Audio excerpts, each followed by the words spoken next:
জায়গায় যদি বিসমিল্লাহ পড়তে ভুলে যান, আপনার জীবনে বিপদ আসতে আর কিছু লাগবে না, বরকত কমতে আর কিছু লাগবে না। এই 3 জায়গায় যথেষ্ট।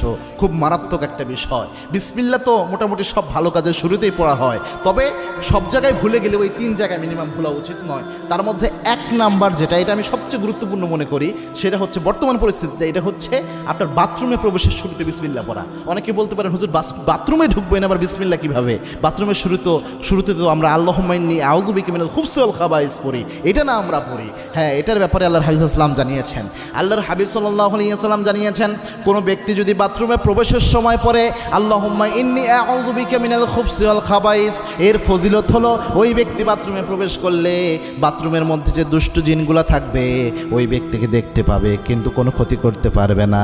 কিন্তু কোনো ব্যক্তি যদি বিসমিল্লাহ লাগিয়ে দিতে পারে, বিসমিল্লাহি আল্লাহুম্মা ইন্নী আউযু বিকা মিনাল খুবসি ওয়াল খাবাইস, এই বিসমিল্লাহ সহ যদি দোয়াটা পড়তে পারে,